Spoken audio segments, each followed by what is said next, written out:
3 এবং 3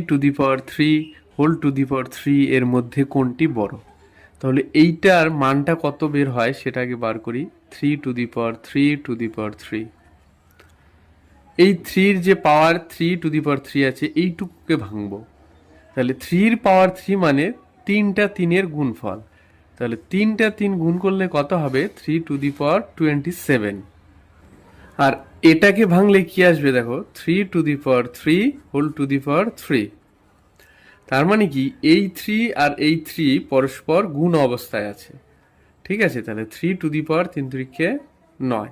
তাহলে এইখানে পেলাম 3 আর এইখানে পেলাম 3 তাহলে কোনটা বড় এই দুটোর মধ্যে? এটা বড়।